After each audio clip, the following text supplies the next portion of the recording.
It was a sunny afternoon, and the exterior of Buckingham Palace was experiencing one of those famously touristy London days. The sky was a brilliant blue, the air mild, and a gentle breeze was blowing. Everyone who came there that day was greeted with a postcard-perfect London scene. I was among the crowd, cameras slung around my neck, breathing in the vibrancy and history around me. Just then, my eye caught a figure sitting ramrod straight next to the sentry box in front of the palace. It was a soldier from the Queen's Guard Regiment. His red tunic was impeccably pressed, and his imposing black bearskin hat covered his head. His facial features were like an expressionless mask, a living embodiment of English tradition and that famous stoicism, it seemed. The black horse beneath him was just as striking, its coat gleaming, its posture noble and dignified. Together, they were a tangible symbol of English history and pride. They were surrounded by tourists who had come from all corners of the world. Everyone was taking photos with their cell phones, exclaiming in admiration at the horse's magnificence, and hoping to elicit a reaction from that famously stone-faced guard. Children were shouting excitedly, adults whispering in awe. In that atmosphere, everything was ordinary. Everything was as expected. But then, that guy arrived. He didn't weave through the crowd. He practically stumbled out of it. At first glance, he could have been the poster child for a Tourist Crimes 101 textbook. He was wearing a brightly colored Hawaiian shirt, unbuttoned halfway down, with his wrinkled, baggy cargo shorts and a half-empty beer bottle in his hand. He was a complete disaster. Who let this guy in? I couldn't help but wonder. He approached the guard with unsteady steps. His voice rose to the equivalent of a foghorn. "Are you serious? Is this all you do all day? Just stand there and look pretty," he slurred. His hand gestures were so exaggerated, he almost looked like he was going to fall over. A slight wave of unease rippled through the crowd. Some people laughed nervously. Others shot worried glances. I started watching the spectacle with curiosity about where it would lead. The guard didn't even flinch. His face was like it was carved from stone, no sign of emotion. The horse also remained indifferent, seemingly waving off the man's nonsense by casually swishing its tail.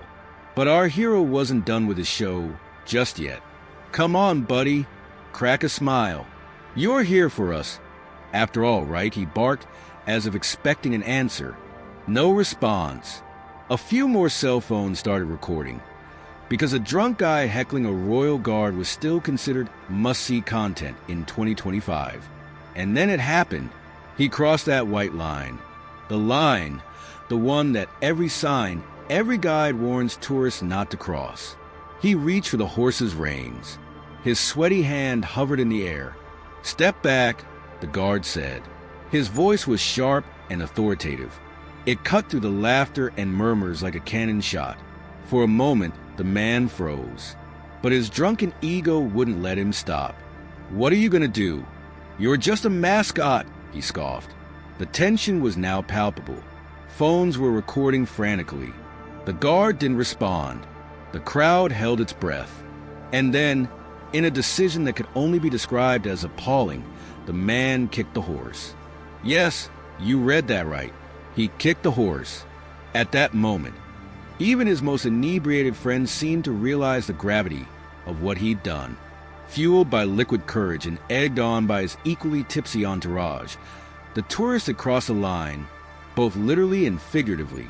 With the grace of a collapsing deck chair, he lunged forward and did the unthinkable. He kicked the horse. Yes, kicked the creature trained to remain calm in the face of chaos. That magnificent symbol of discipline and loyalty. A collective gasp rose from the crowd, and for a moment, time seemed to stand still. The horse, proving itself far more dignified than its attacker, shifted its weight slightly but didn't retaliate. The guard, however, didn't hesitate. His eyes narrowed, a faint glint of anger appearing in his expressionless face. Here he was, a man sworn to uphold and represent tradition, confronted by a floral shirt embodiment of modern-day entitlement. The crowd began to murmur. From behind, a woman whispered, "Did he really just kick the horse?" Someone else grumbled, "How shameful, utterly disgraceful." Phones shot up into the air. Cameras began recording the scene. They were ready to immortalize this act of stupidity for the judgment of the entire internet, but the tourist, oblivious to the judgment gathering around him, decided to double down. "What good is the guard if he doesn't do anything?" he slurred. A smirk appeared on his face. He raised his foot again, ready to repeat his stupidity. Yes, you heard that right. A second attempt, because the first one wasn't embarrassing enough, apparently. The guard, however, was not a stage prop, nor was he a Disneyland character, as some tourists ignorantly assumed. His voice cut through the air, sharp and commanding. "Step back." The force of the command was like a thunderclap, silencing the surrounding laughter and chatter. He expertly maneuvered his horse. The horse's imposing frame stepped forward in perfect unison with his command. The drunk man stumbled backward. His bravado began to crumble as the imposing figure of man and beast approached. A few people in the crowd applauded, a spontaneous show of support for the guard. Others whispered, "He deserved it." The scene crackled with electricity, a vivid contrast of dignity and chaos. And yet, the intoxicated tourist seemed oblivious to the fact that his 15 minutes of fame were rapidly turning into a viral cautionary tale. What happened next would ensure that no one would ever forget this day. A wave of curiosity rippled through the crowd as the guard straightened his posture. This wasn't in the script. Guard simply didn't move unless absolutely necessary. And yet, there he was, dismounting from his horse, with the precision and grace of a soldier who knew the weight of every movement. His red tunic and bearskin hat further amplified his imposing presence.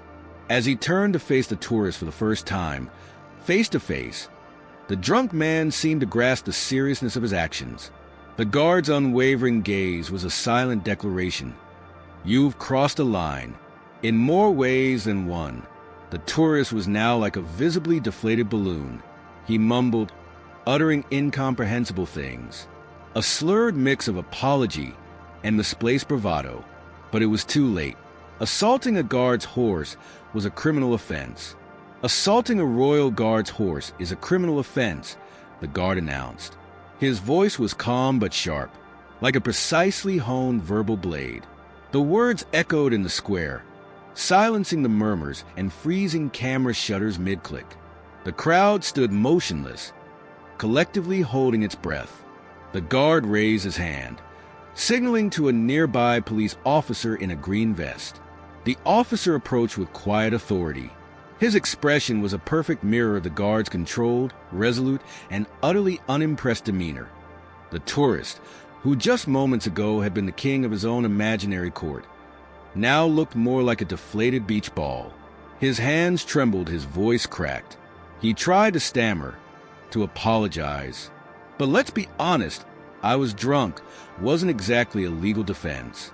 The officer wasted no time in issuing the necessary warnings, and then led the man away. The tourist friends dispersed into the crowd, suddenly very interested in blending into the background. Then the guard turned to face the onlookers. He was the picture of composure and coolness. His voice was steady and firm. "Respect for tradition is not optional. It is earned." The words hung in the air, and for a moment, no one spoke.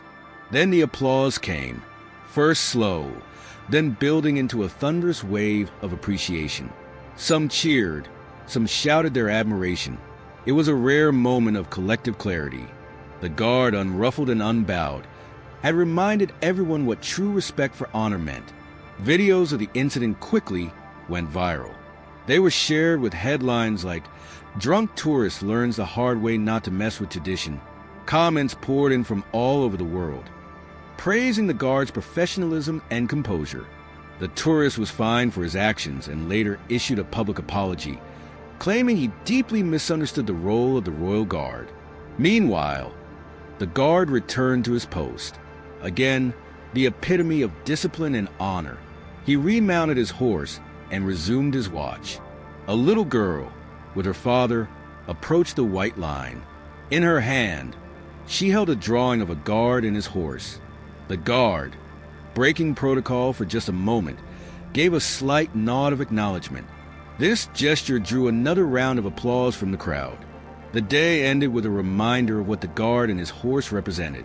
Not just tradition, but the enduring respect it stood for.